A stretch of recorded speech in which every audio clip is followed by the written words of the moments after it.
Hello there! Welcome back to my channel. My name is Mardi, and if you're new here, I'm very happy to have you. I finished my bachelor thesis this Monday. It's now Saturday. It's technically Sunday, but it's Saturday to Sunday night. I also technically started this vlog on Friday evening, but I did not want to film an introduction video that day. I was not in the mood for an introduction clip. I don't know, it wasn't, my room wasn't clean. I was tired, I just wanted to read a few pages. Anyway, so this is an introduction video to the vlog that you're gonna see in hopefully not too long, because my camera is running out of battery, and also I ordered some food. Yes, it's late at night and I ordered some food. I don't like doing it too often. First of all, I like cooking more myself. Second of all, the poor guy that has to bring me my food because I'm too lazy to cook or go shopping. Anyway, not the point of the video. The point of the video, to come to it as quickly as possible, is that I will finally read all of the books I started this year. I usually just read through books when I start them. Like I don't have the habit of putting them down and not picking them up again. But I did this year, and I think it's because I had a lot of stress this year. It was just a lot was going on. So I will go into more detail about the books. Actually, I think it's better to leave them here. I will go into more detail about the books once I show you that I'm reading them. Once I what? Well, you know what I'm getting at. So very quickly, what books I'm reading. Actually, I think I'm gonna end with this one. The first one is still the second part of The Count of Monte Cristo by Alexandre Dumas. I've been reading this for a year now. As I said, I will get into the details later on. I've been reading this for a year. I'm reading it in French because I like to imagine that I can understand it. No, I do actually understand it. I just need to get back into it. The last time I read it was, I think, in summer. Was the last page I read in this one. And then I just started reading a lot of different things. That's actually when it started, I think, in summer, that I would read a lot of different things. I think it's because I did not have a lot of time, but suddenly I was in the mood to read. Started this a year ago, still haven't finished it. Okay, next one is a non-fiction called Love Triangle, The Life-Changing Magic of Trigonometry by Matt Parker. It's a very interesting book that literally just speaks about triangles and how we can use them to calculate different things. It's very interesting. I did start taking notes about it though, in one of my notebooks over there, which I'm not gonna grab now because I don't know which one it is. But I started taking notes, so this will, even though it's quite short, take me a little while to finish. I also tapped some things. I think I tapped the different topic. Very interesting, extremely funny so far. Okay, next one you actually saw me start to read in my London vlog. It's called The Crimson Petal and the White by Michel Faber. Extremely well written. I'm on page 200 something, 287. Extremely well written, really looking forward to continuing it. We follow a prostitute. It's amazing. It has so much character. This book has character. It has a certain type of talking to you that I haven't seen before. It's amazing. So, fourth book that I actually finished, as you will see, on Friday evening, but because I do read it in this vlog, you're gonna see it. This is the book I got in England, also my England vlog, great vlog, I'm sure. It's A Prayer for Owen, Meany by John Irving. It was an okay book. I liked a lot of things, I didn't like some things. Yeah, you see that in a few seconds. Last book, this is a little stupid. The book is probably great. I only am like 20 pages in. It's Jonathan Strange and Mr. Norrell by Susanna Clarke. Susanna Clarke? Is the English version Susanna? Anyway, I really should look up how to say authors' names, it's so good. I bought this book a few days ago, on Tuesday. I bought it on Tuesday as because I had just finished my bachelor thesis, you know? And I was waiting for a friend. And so I bought it. And then I had some time left while waiting. And this was the only book I had with me. So I started reading it, and it's really good. Like, the writing style is really good. I like it a lot. But now I've started it, and I'm actually on page 20, I was right about that. And I was like, should I include it? And I was like, well, I started it. I have some essay books at home, but you know, they're essays, they're not one story. I'm not going to include those, but I will include this because I started it. And this is about the books that I started and want to finish. Will I finish it this year? Who knows? Who knows how long this... I guess I'm making a mini-series now. But yeah, that's all the books I started, and that's all the books I'm hopefully gonna finish at some point. And I hope my food isn't downstairs because my phone just restarted because it's doing an update and I can't see if the phone has if the food has arrived. So that was my very quick introduction. I'm happy to see you all. Happy to be back once more. I only upload every 3 months for anyone who's new here. But yeah, that's my books for the next videos / this video. So we are going to start with A Prayer for Owen Meany by John Irving. I started this book, I think in September actually, so it's been 2 months, but it's only, I think, 90 pages left. We follow John and Owen Meany, John's best friend. John tells the story, or Johnny as he's called in the beginning, but Owen Meany really is the main character. The two grow up together.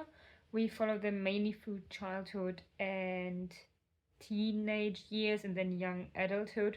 And then sometimes we get some flash forwards, like the opposite of a flashback, to the 70s, to John's current life. The book itself, like most of the book, is set in the 50s to early 60s. So we see them growing up in the US at that time. So essentially, this book talks a lot about faith and about growing up, about finding faith and losing hope in many instances.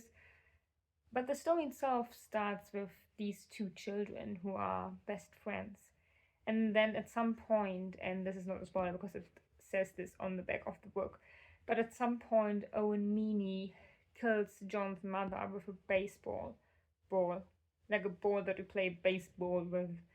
I don't know the terminology. It's not a huge sport in Germany. So Owen Meany kills John's mother, but they stay best friends anyway, which I have to say I find that was something I found interesting, that it was very shortly addressed that there's this guilt. And throughout the book, the guilt comes up again, but more from Owen's side than the anger that John might have been feeling. And they very quickly are best friends again. Like the next day, they are hanging out again, which I found very interesting way to write about this situation, because obviously John himself lost his mother because of his best friend. Anyway, back to the actual plot. So Owen Meany kills his best friend's mother, and after that he kind of changes. Owen Meany is kind of a strange kid. He has a very high-pitched voice. He apparently was born too early, so he's a very small person. He never really grows, like he grows up, but he never grows tall enough to be seen as like a grown-up, essentially.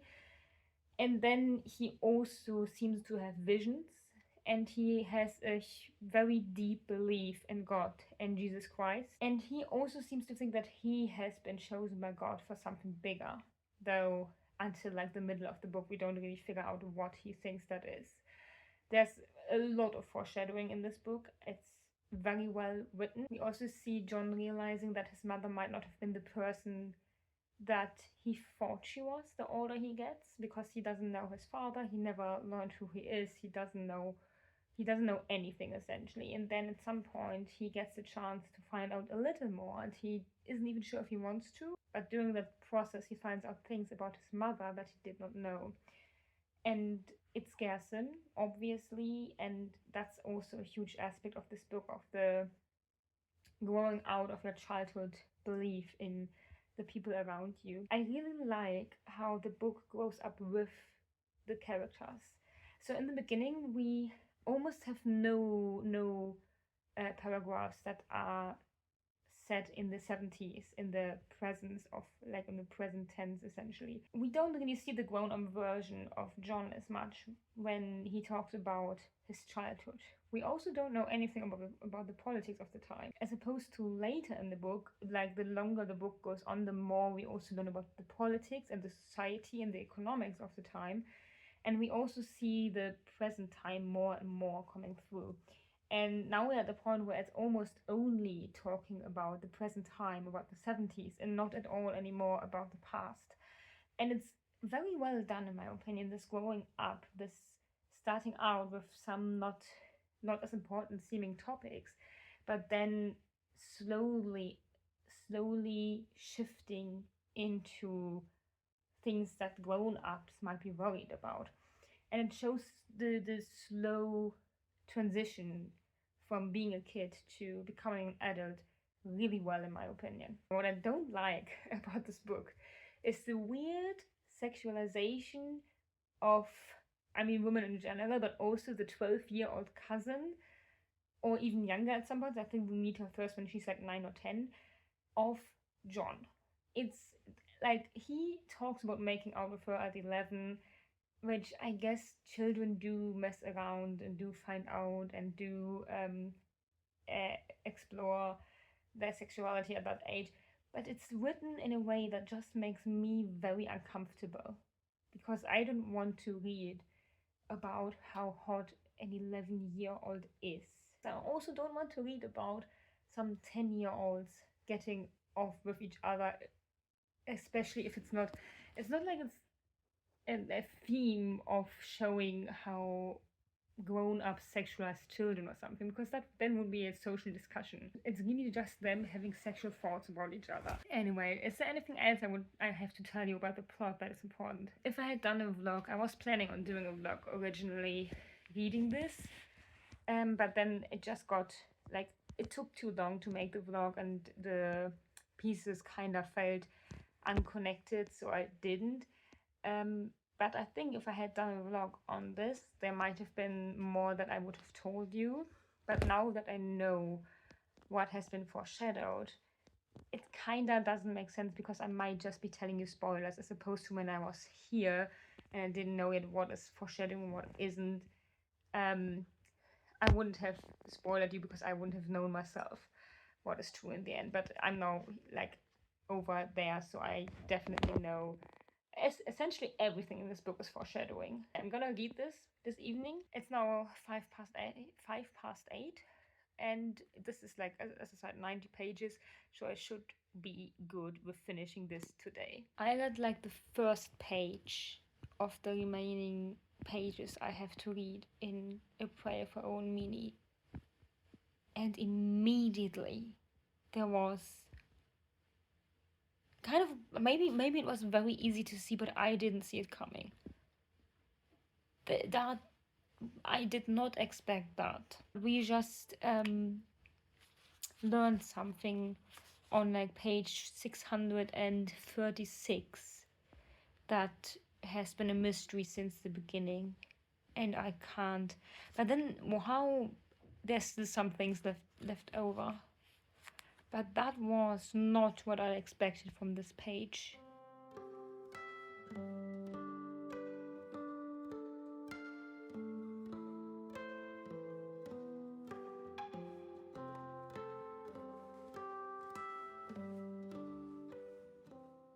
The end was devastating.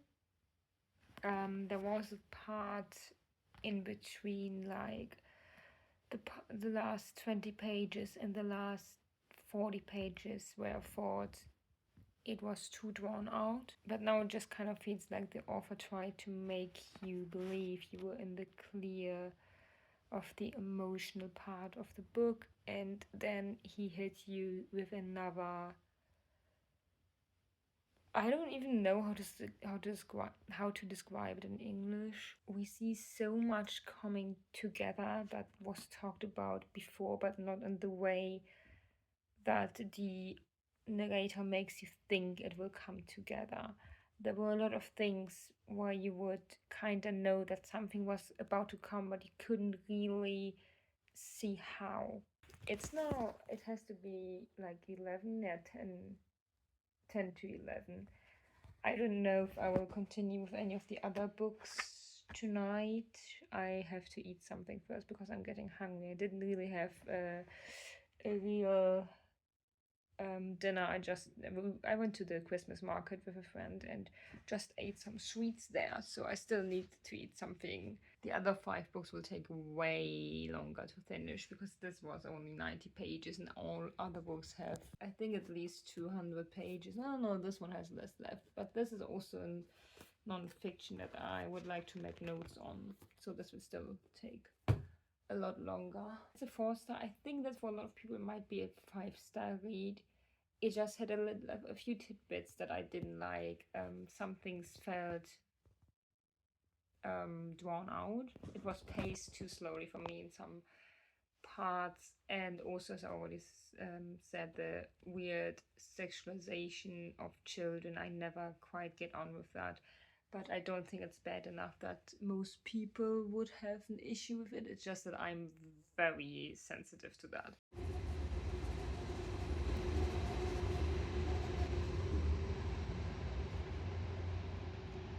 Okay, so in case you're wondering about the weird angle of me standing at the door, I'm looking directly at my pots on the oven. I haven't talked to all my flatmates yet about filming in the kitchen. And I mean, the oven wouldn't be too interesting, but still, I want to ask them first. But it's already Wednesday evening, and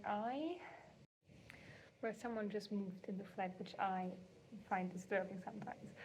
I decided to continue with Jonathan Strange and Mr. Norrell by Susanna Clarke. I only got to page 20 before I started this vlog. I'm now at page 29, so I already started continuing it. Whatever. But I don't know a lot about the book except that I see it everywhere. But I got a different edition than I usually see. Usually see this black one with like one crow or raven on it. What I know is that this is a world of magician, except magic doesn't exist anymore apparently. That's what we were in the first like 2 pages. And we have already met Mr. Norrell? No. Yeah, Mr. Norrell. So I'm going to continue with this. I'm not sure if I will end this vlog at the end of the week or when I'm done with this, because this will take very long. And I haven't uploaded in like 3 months. On the other hand, if I haven't uploaded in 3 months, people can also wait another week. So I'll see how far I get.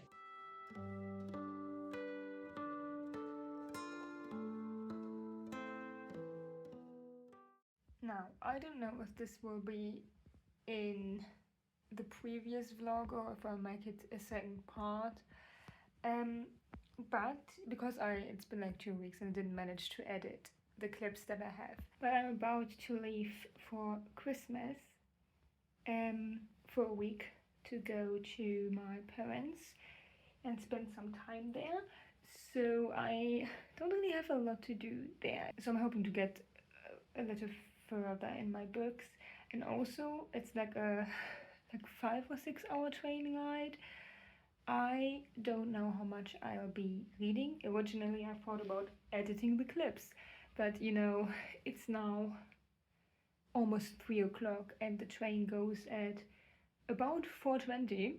I haven't slept so far, and I do often do quite well with little sleep and don't sleep in trains because my neck, you know, when it's like falling to the sides, like, I don't know, it hurts me, it hurts my neck.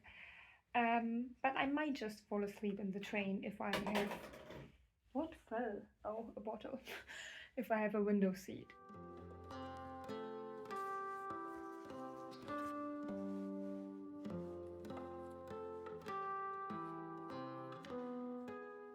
Welcome to my wall of death.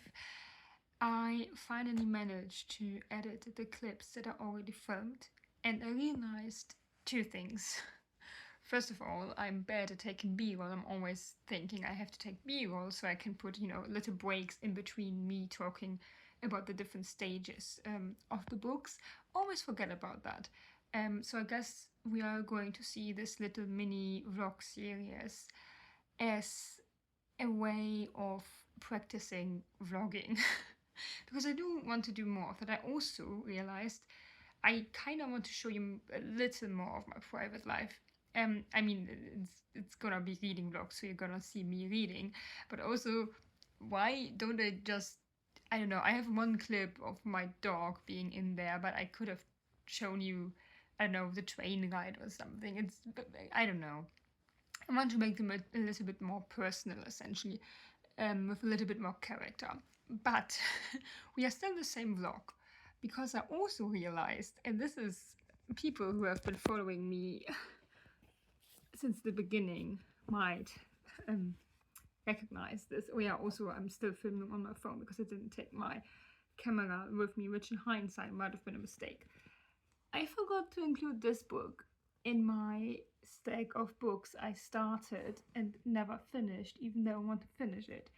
It's a non-fiction book about world history told, oh god, my hand. I don't know how people can just hold the phones and cameras like this all the time. I can't. I really need to find a way to make this more comfortable for me.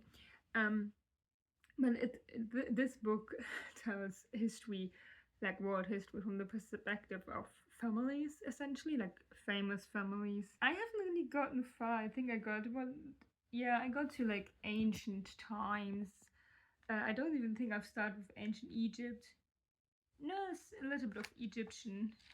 What does it say? Kin, the Mauryan and the Kin. Yeah, I didn't really get far into it. I'm on page 95 of 1,000, but I think without the sources. No, it's still over 1,000 pages, even without the sources.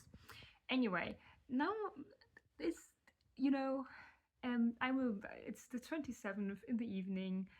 I still haven't finished Jonathan Strange and Mr. Norrell, so it will take until next year. But I will read all of the books, and it also means that now we have an even number of books. So with every vlog, I think I will try to finish 2 of these books. Okay, so with those 2 points out of the way, let's get to the actual reading content. I'm at page 222 of Jonathan Strange and Mr. Norrell, but most importantly, I'm now gonna start volume 2, Jonathan Strange. Now, the volume 2 is called that way most likely because so far we haven't really seen a lot of Jonathan Strange. And to be precise, we saw one little chapter in between talking about his father and his upbringing, and then the last chapter actually introduced Jonathan Strange. And apart from that, we've only seen Mr. Norrell. I'm pretty sure I lost a clip somewhere because I know that I already told you this, but it wasn't in the clips that I just edited, so let me tell you this again.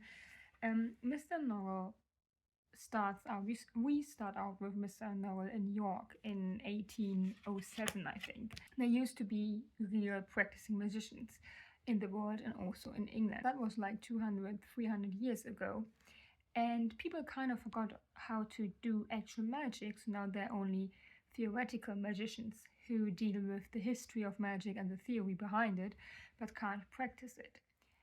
There are some charlatans in cities that act like they can do magic, some, I don't know, people who look into the future and do little card tricks. Those people exist, but no one does real magic until Mr. Norrell shows up in York, suddenly out of nowhere, and actually shows what's it called?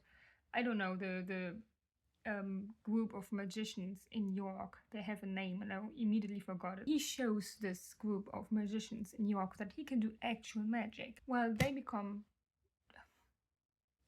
maybe not terrified, maybe a little bit terrified, but more importantly, they are very impressed. And Mr. Norrell's actual goal is to, he says it is to bring back magic to England, but in reality we see quite quickly that his goal is to be the only magician around. For this he then makes sure, or his servant makes sure, that people all over England hear of his magical accomplishments. And so then he moves to London, where he tries to find connections to the government or to people higher up that can help him ensure that he stays the only magician, really, though he tells them, of course, that his aim is to help England with his magic, for example, in the war against the French. He also resurrects a woman that, she died very young, and then to gain the trust of someone higher up in the government, Mr. Norrell, decides to bring her back to life with the help of a fairy. So there are also fairies in here. This fairy and Mr. Norrell bring back this woman, but then strange things start to happen in the household of the woman. At the same time, Mr. Norrell has been taken in by the government as their magician. I like it so far. I find it very interesting because the narrator of the book is mostly in third perspective, like third person, but then sometimes they will switch to first person, and it makes it sound a little bit like a fairy tale. But then also I'm never quite sure if I can trust the narrator, because very rarely they will insert their own opinion. And additionally, there are footnotes that will explain some additional information. It's very interesting. If you've read Babel by, oh, what's her name? Well, actually, I think, yeah, R.F. Kuang, she wrote a little recommendation on here. Babel by R.F. Kuang. I'm so sorry. She also did that with the footnotes. Actually, I think this is very, I don't know if I would say it's very similar to Babel, but it has a similar vibe maybe. I think I'm gonna try to update you not as many times and then instead update you in more detail. So I think the next update should be around when I'm done with volume 2 and starting volume 3, which I don't know where it is, but I know that there is a volume 3.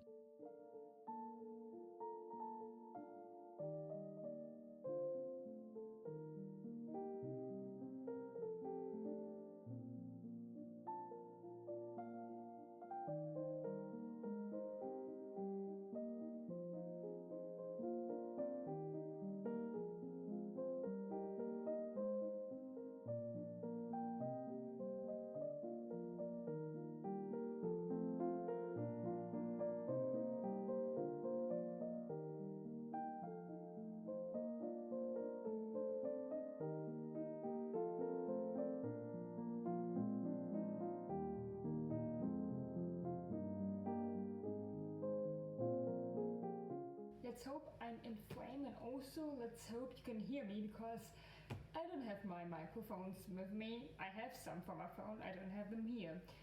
Anyway, I left you off, I think at the beginning of volume 2. And now I'm at the last page of volume 2, which I don't know if that was a smart decision, because there has been so much happening, but then also if I don't want to tell you what exactly is happening so that people can still enjoy this book, there isn't really a lot I can tell you about the plot itself. I can tell you that I am loving this. It is so good. It looks so dense when you look at it, but it really doesn't feel that way. There are times when I'm thinking the plot could progress faster, but then I also don't think this is a book that is very plot heavy. It's more about the characters and their relationships to each other and how they interact and what they think and feel and how they develop. And in volume 2, we finally get to know Jonathan Strange a little closer. We follow him around a lot more than Mr. Norrell at this point. And Jonathan Strange and Mr. Norrell finally meet. They meet and Mr. Norrell takes in Jonathan Strange as his student. We can see still, as in the beginning, Mr. Norrell is kind of reluctant, but Jonathan Strange is already a practicing magician, so there's not a lot he can do except try to influence him. And that is a relationship that is explored in depth in the second volume. There is this idea of, do we work together? Am I your student? Are you my master? At what point do we decide that we are different people and that even though we are the only two, we will have arguments? And how much power do we want the other person to have in this newly re-emerging realm of magic that hasn't been seen in England or the world in over 200 years? And I think that relationship is so fascinating, considering that these two men are quite different, with Mr. Norrell being more reclusive, more introverted maybe, and Jonathan Strange being very much more outgoing person, even though we do see some changes in both of them over time. We see Mr. Norrell trying to hide certain aspects of magic from Jonathan Strange, but we also see Jonathan Strange change a lot, and we see this question of morals, I think it would be, of Jonathan Strange changing, of him changing how he thinks about magic. And we see him becoming kind of his own magician, like growing up, except he's already grown up. But it's kind of like someone growing up starting to questioning what they have been taught and what they're currently still learning about the world and themselves. And I think that that is so well done. And then also we see more and more of side characters. So we already saw them a little bit in the first volume, we now see them even more. And these side characters are so important to the story, even though they're just side characters and they're only mentioned very rarely, but they're so important to what is happening.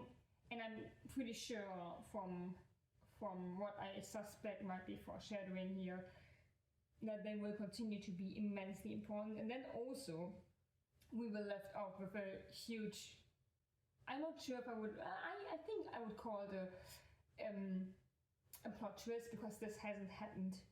Like, there was no sign of this really happening before in the book, and something just happened at the end of volume 2 that surprised me, and that I think is a very interesting choice and will definitely change a lot in the upcoming plot of volume 3. And yeah, there was no hint in the previous part of the book, at least for me, that something like this would be happening. And I'm very excited to see how it continues now in volume 3. I'm suspecting there might be a character that has been talked a lot about, but that hasn't actually appeared in the book in person. He was just talked about as this a character that they know, or that they know of. And I'm excited to see if this character does actually finally appear. It is also because of this fairy character that we meet in the very beginning as well. So he is there from the start. But because of this character, and because of what he does, and because of what is happening to a lot of the side characters especially, I wouldn't say this is a scary book, but there are aspects in this book that do give me the chills, if it makes sense. It is definitely a great book to read in winter. Unfortunately, there's no snow outside and it's just been very cold, and some ice has been on the street. But if you live in a place where you get really aesthetic winters, you know, with the treetops being essentially covered in snow, I think this would be a great book for heavy winters, or maybe, you know, sit down with a warm cup of tea, maybe in autumn during an autumn storm as well. Yeah, I'm kind of sad about the weather situation at the moment in Germany, because it's just very cold and very misty. So when you go outside, you don't really see anything, but you are in danger of slipping and breaking something. But there's no snow, and it's just dark and grey. Anyway, I would like to finish this, but there's like over 300 pages left. I did lose my bookmark somewhere, but I think I'm at page 530 and it's got 850 pages, something around that. So I don't think I will be able to finish it tonight, because it's already past midnight. I am, however, also making cookies at the moment, which definitely have to bake a little bit, and the dough is still in the fridge, so who knows how long I'm going to stay awake. I will need at least a few more hours to finish this though, and I am meeting friends tomorrow, and I don't want to be too tired for that. So we'll see how far I get. But yeah, I'm really enjoying this so much. I really needed this. I feel like I haven't had a good book in a while, which probably isn't really true, but I just haven't read a lot this year, so.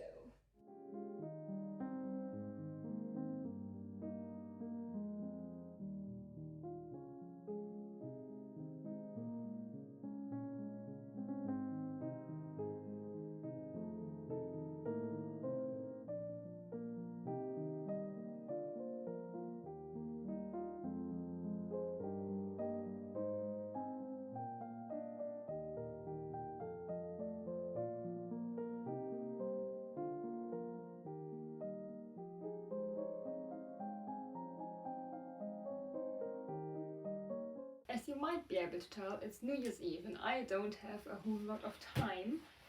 But I want to wrap up this vlog because I did finish it this morning. I read all through the night because I do not want to take this back home with me, and I'm going to leave today for a friend's house and then stay there and then leave from there to go back to Berlin. So I did finish this. Finally, it was so good, really amazing. It all wrapped up very well, but not necessarily, you couldn't necessarily see beforehand how it would end up finishing, how the book would end. It starts out not wholesome, but there isn't a lot of very violent, there is honestly no violence in the first, I would say, half. And at the end it did become a little more gruesome. There was a specific scene that I have in mind where I thought, oh, this is quite the change. Not the change in tone, because we have been seeing a slow shift in tone from this idea of bringing magic back, and it's seeming like a more wonderful magical thing. Bringing magic back as a magical thing, yeah, that's a great sentence. Like, it starts out with this being almost a wondrous thing, and then throughout the book it gets darker and darker. And I enjoyed that shift quite a lot because it was, in my opinion, extremely well done. It wasn't in 1 second, but it went slowly. We also see a huge character change throughout the whole book for Jonathan Strange, and a small one for Mr. Norrell, because Mr. Norrell is this very lonely almost person. He does have a servant that he trusts more or less, but he's a very lonely person, and then Jonathan Strange is not. And we see the relationship from the beginning, but also we see it develop, and we see that they start depending on each other because there are only 2 magicians around, but also that they start maybe not liking each other, but they enjoy each other's company because there's really no one else around to talk with. And in many aspects I found their relationship very fascinating, because it was a rivalry, but it also wasn't. It was a friendship, but it definitely also wasn't. It was a student and his master, but it also was not that. And this dynamic made it seem very real to me, because people are never just one thing, and relationships can't be defined by simple words.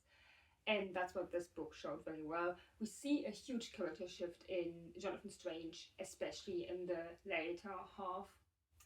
We see what power and magic and the consequences, he has to deal with the consequences of what he does, but also of what Mr. Norrell has done before him.